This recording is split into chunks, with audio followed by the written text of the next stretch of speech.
So, to say simply, I guess I'm going to be calling this podcast Pancake Marathon. Maybe just pancake. I'm still up in the air about it. I'm not really too sure. Yet, I know it's not about what the name is called, it's about the message. You never focus on the messenger, you always focus on the message itself. And so, maybe down the line I'll actually come to it, and yet maybe it always will be called pancake. You know, why? Because you don't know what ingredient of your recovery is gonna keep you active in your recovery. Maybe minus something, and there you go, your whole life becomes unbalanced. And yet, go back to it and your life becomes balanced again. Keep doing what you're doing. That's what it comes down to. If it's a good pancake, well, then why not keep going? You just might need to flip it to not get burnt.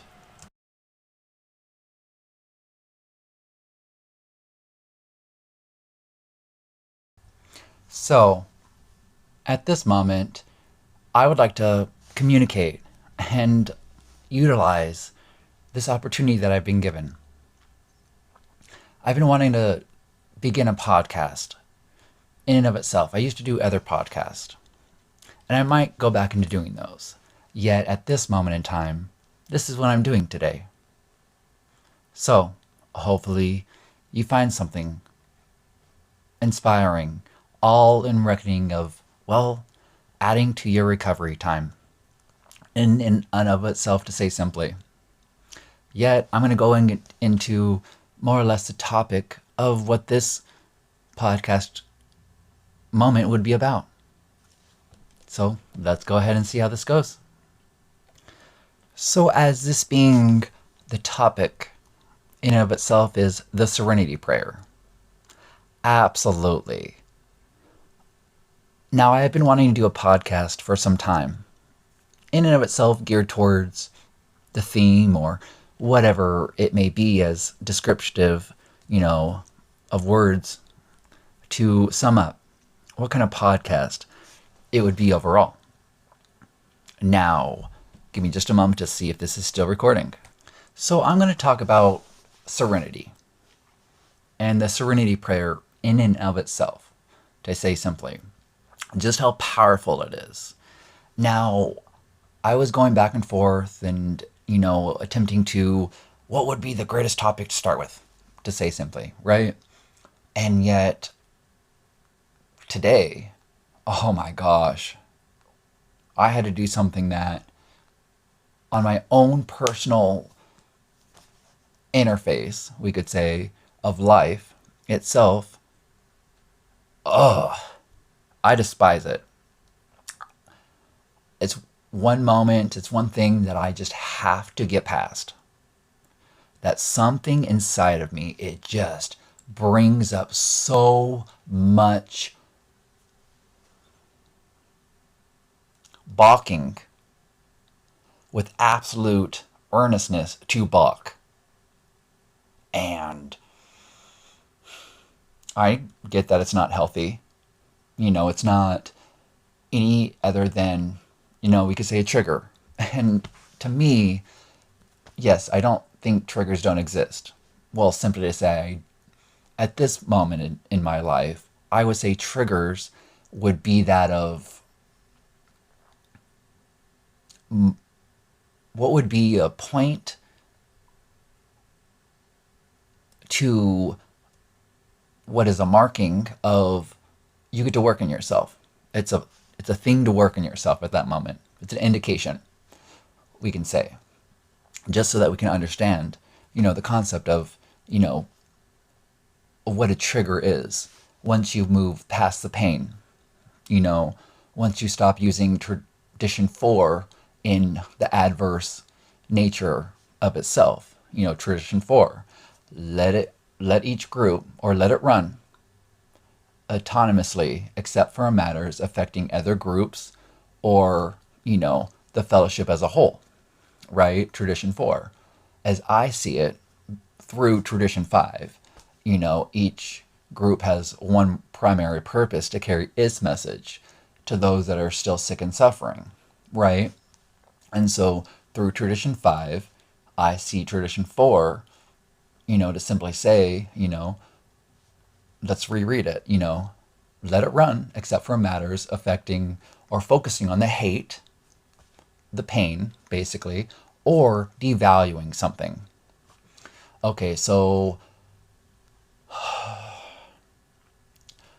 and, through tradition 5, a group, when we look at tradition 4 and 5 together, a group and a fellowship are not the same thing. And a group outside, of a halfway house in and of itself, a group can be a maximum of 2 participants, right? If it was in a halfway house, their in-house meetings, you probably have to have 3 at least, if not more.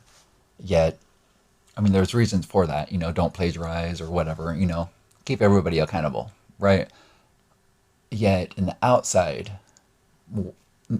of a halfway house, outside meetings basically, or out of the house meetings, it just has to be 2 to have it be a group. So it could be you and your higher power, right? Somebody you're talking to, right? And so with me and my higher power, because of tradition 5, that's how I can find a peace of mind in as tradition 4 can be in my journey of my recovery program, in of itself, to find unity, right? Because we're all at different points in our recovery, and we're all approaching, ow, I just bit my lip. It's kind of, whoa. Yeah, it's a shocker. What can I say? Yet. So that's why I say triggers don't really exist, right? It just points in a moment in time. So we could say that to give you the ability. I had to take a moment of getting some drink and at the same coffee, since because my sponsor says the exact same thing, completely different things, right? And so basing on if you're using the AA lingo in and of itself, a drink is what we used to do. We used to go to the bar or wherever, right, to get a drink. And, me, and it's like, that's a drink. It's always been a drink. Yet, since it's so written in such a simple way of being able to relate, I super agree that relating is everything to do within recovery. In the every moment, right? It's about promotion rather than attraction, right? Yes, in the very beginning, words absolutely do matter. They always do.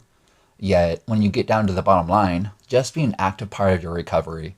It doesn't matter if you go to ah or nah or, ga or ka, or in of itself the CMA awards, right? AA, NA, Gamblers Anonymous, right? Or Crystal Meth Anonymous. Okay, all those kind of things, right? Because sometimes you got to go ah, and sometimes you got to go nah, and sometimes you're like, gotta get this time, right? And then sometimes you're like, come on, right? You got to go AA, you got to go NA. Sometimes you got to go to, GA, Gamblers Anonymous, to go and finally maybe reach, when you go and say, come on, Crystal Meth Anonymous, to finally reach, the award system or whatever it would be, this country music awards, right? All funny as a set aside, and so getting back to what I was saying, that through tradition 4, focus on the solution, right? And add value to itself. There are over 220 12-step recovery programs. Absolutely. We could say AA itself, with the big book thumpers back in the day, we're still interpreting, right? Attempting to find their place and their balance and their peace of mind and not let outside issues cloud that judgment. Even though with that worry that they didn't want their judgment to be clouded or have judgment, you know, pretty much in another way of saying, keep all distractions away from the message and the newcomer, right?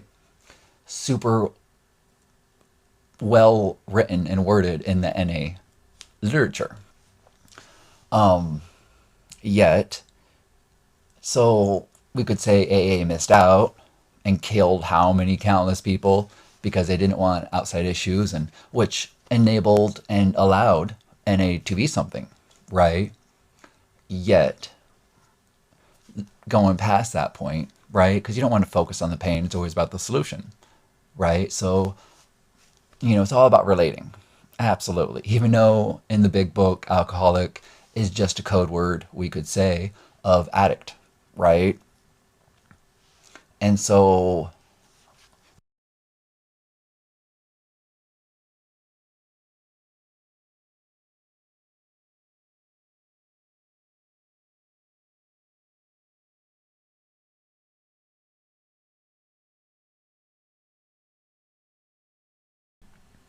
we could say that, you know, the serenity prayer, the serenity, ultimately, getting back to a peace of mind in and of itself, of yourself, unity, right? That's the ultimate absolute of any 12-step recovery program. Any matter of fact of recovery, right? And so it's always it's always about repair and recovery. It absolutely really is. It's always about repair and recovery. And so I had to pretty much pause because one of my sponsees called. Ironically, to ask about serenity, essentially. They started saying that they were going through something, right? And there's somebody that just has not put the work in, right? And to keep my peace of mind, there's like only so much I can do, right? Yet to keep anonymity from those other parts and to not isolate about this part, about the serenity, right? And they're adamant about at this moment to go ahead and if to talk, reply, or whatever it is, to interact when it does not have their name in it. If they were sticking up for somebody else, basically. Yet, I'm super glad that they didn't isolate, right? And that they are seeing their progress, right? And all that kind of stuff. And yet, they still, I've said it before, and they're like, I know you said it, that I don't need to reply, basically, if it doesn't have my name in it. And that's what I said. So, if it doesn't have your name in it, like if it's not a specific question for you, it doesn't involve you. Stay out of it, right? If you don't see a cheetah, if you don't spot the cheetah, then you're not in immediate danger. Okay? And I know myself, I gotta definitely work on that part for exactly what I went through today that inspired this whole entire me actually having the moment or getting to have the moment. Yes, I have the time and all that kind of stuff. Yet this actually gave me the drive to per se do this, to start this podcast, to let this be the first topic in the simplest form to say. And yet overall, so they haven't put the work in the steps and they just started this whole recovery journey, we could say, to actually, being in recovery. Yet, to say simply, there's that part where they have to get to that point, where they realize this. Yet, So that's kind of a, example of serenity, not isolating and going from 40 seconds of focusing on the pain to 39 seconds, right? Seeing your progress, omitting, step 10, continue to take personal inventory, and when wrong, promptly omit it. I absolutely agree that it doesn't matter what step you're on a piece of paper. It doesn't. You're working the steps no matter what, regardless if you're on whatever step you're on, right? You're always working all the steps, right? It's just so simple. You put that you focus on this part right now, right? They say 24 hours a day. That's for like the gurus, to say simply, of recovery, Yet if you're just starting your journey upon getting your peace of mind back and finding serenity and losing insanity, basically, and forgiving it and letting it go, not judging it anymore, right? Then it comes down to just moment by moment, right? Mind your P's and Q's, pause and quiet, absolutely. So you can give hugs, hope using God, right? So then you can Q-tip it up, quit taking it personal, absolutely, right? And so, then you're not going nuts, not using the steps, right? And so you can push, pray, and something happens, to say simply, right? And so it comes down to that. How do you keep your peace of mind? And it's great. I'm glad that I had the time to actually answer that call, right? Because I'm being so productive, right? That I'm working or I don't have the time. I don't get to have the time. And so I'm glad I answered, right? So it's really comes down to that. I'm so glad. Absolutely. So I guess in a simpler way of saying that it comes down to the simple fact that the serenity prayer is absolutely one of the absolute essential parts of your recovery, right? Because I know that power, that recovery power. We can say it's a superpower, all that kind of stuff. I used to call it that, quote it that, all that kind of stuff. Yet it's just now it's a recovery power because, yeah, it's super when you're using it, and it's a powerful means of getting your peace of mind, keeping your peace of mind, holding true to everything about getting back to yourself, being able to be part of the marathon of your life. And so going to what I was going through, man, and it's not that I was like handling it in a beneficial way or in a way that is good, we could say, right? Because, cussing, absolutely not being well to do in my mouth area, and just excusing myself from my recovery at that point, right? And being a walking excuse with this trigger of, oh my gosh, I have a glass, but I'm not going to fill it, right? Like, to keep it simple, there's a glass and there's water. Go ahead, and it's up to you at that point of how full or empty the glass is going to be and when you're going to refill it. How the saying goes, is the glass half empty or the glass half full? There's just a glass, and you can fill it with whatever liquid you want. Hopefully it's just regular water, what actually is a drink and not a drink, or whatever it may be, what relatability you have to any 12-step recovery program, regardless of how much you want to close the door on the past. You don't close the door on history. You don't close the door unless you're balking, and then you're already in the lapse happenings, your thought process, right? Your stinking thing is kicking in. And so then, are you putting yourself in debt of your physical, your mental / emotional, or your spiritual? Some could say, oh, it's a baseball thing, right? There's 4 points, there's 4 whatever bases, and so there's physical, emotional, mental, and spiritual sobriety. Yeah, it's a simple program. Is mental and emotional, is that a physical action? Or does it take place in a spiritual form? Right? So it's really its own thing. And it's really simple. Keep it together. Don't overcomplicate it. Unless, that's what keeps you going, to understand how it all comes together, to say. Yet, there's really just 3 forms of sobriety, to simply say. Physical sobriety, step 1 through 3. And 4 is a blending of your physical and your emotional sobriety. Step 4, right? Step 5 is all about your emotional / mental sobriety.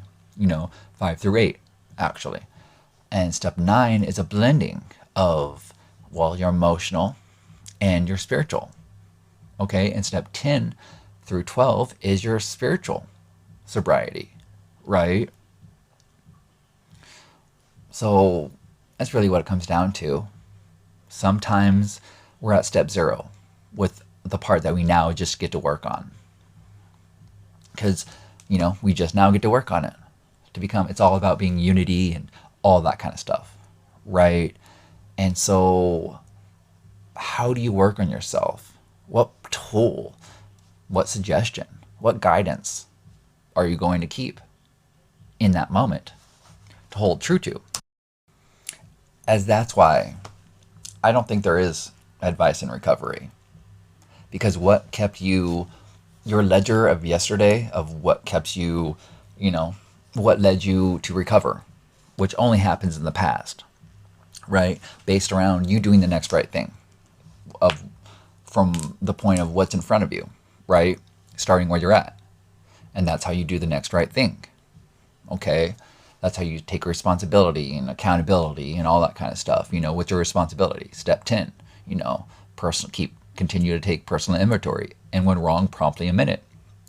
The moment you realize you're wrong, you promptly admit it when you can, right? Part of your continue to take personal inventory, do you make it as what step 8 is? Make the list of all person harmed, and then that's when that's the amends part for that. Probably you can do both, actually. Then do a step 9 if you actually still are able to see them, right? Make direct amends to such people whenever possible, except to do so would injure them or others, right? Don't add injury to it, right? Don't, so, others read you and all that kind of stuff. Yet simply to say, it's up to you. And so, who do you want to be today? It really is up to you, Thank you very much. Have a great, great day. So, to kind of close out, we could say, to come to a conclusion, or, go on to do something else. Be able to keep being an active part of recovery, my recovery. For this podcast was about serenity. Before I left and came back to finish this podcast, I felt that this was where I was at to make this part right here. I felt like I very much touched on and implicated, or what it would be as to give some guidance and suggestions on what is the power of serenity, and, in of itself, a recovery power, as the serenity prayer is overall.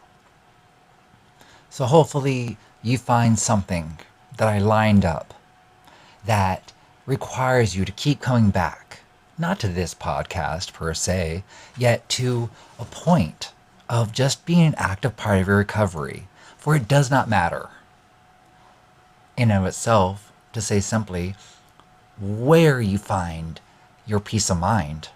If you find it in NA today or AA tomorrow, or in and of itself just finding a way to keep on meditating, and praying, right? Meditation is hearing from your higher power. Prayer is communicating to your higher power. You know, so the last thing I want to say on at this moment in this is, there are points where we find ourselves unable to heal from the family curses, or not being able to be parented in the right way. Okay? And yet that's where your higher power really absolutely comes in to a factor into itself.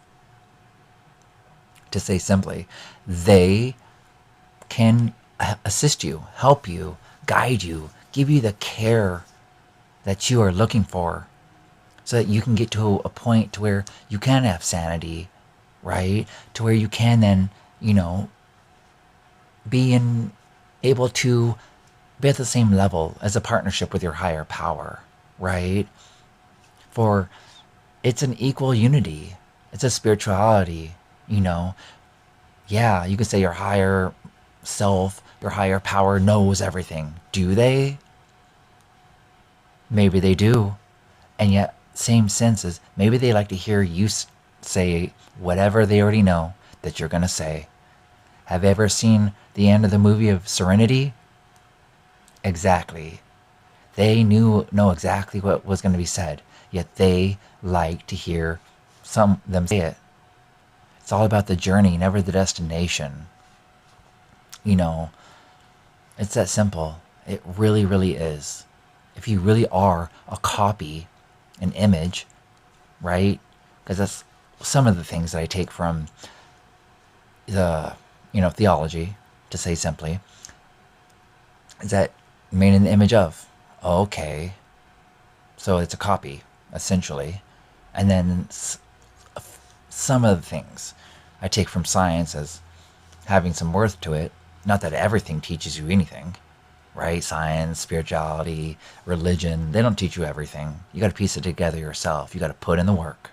You got to put in the effort. You got to put action into getting something, right? You can't wait till somebody comes and saves you, because even if you do, then that means it's all about that destination, never about the journey. And even if you have someone come and save you, bring you to a new destination, you're the problem. And so really, what does it come down to? Put the work into yourself. Don't be like Batman. Be like the Joker. Why so serious? They actually care, right? And so some of the things I take from science is everything's energy, okay, and then energy can't be destroyed, it just changes form.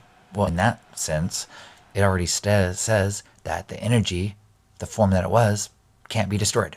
It always is. Okay, so then in that sense, it's just, playing with the whole copy made in the image of, and, so we're all just a rippling continuum in absolute form of whatever level of consciousness that we are, of whatever has already been experiencing itself.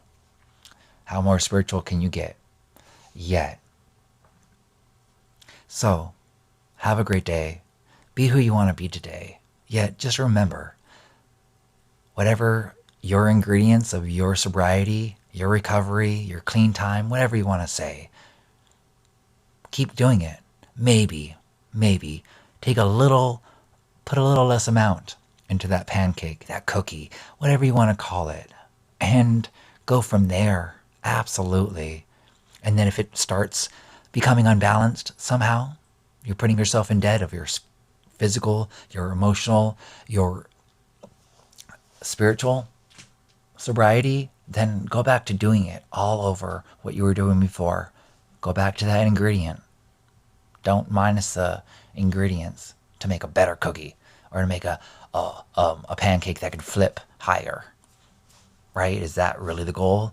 Or is it to be an active part of your recovery and continue with your peace of mind? It's up to you. Who do you want to be today? I know who I want to be, carrying the message of, well, what, as it states, as it can be stated, have a great day.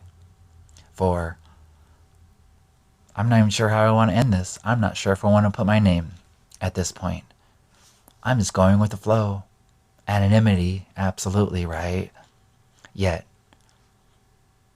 I feel like I want to call this pancake dumb or pan-candom. Yet, keep it simple, right? So I'm thinking I'm just going to stick to pancake, the podcast, for you to find yourself in moments of, well, you cooking because you're good looking with pancake. Have a great day, everybody. Thank you very much.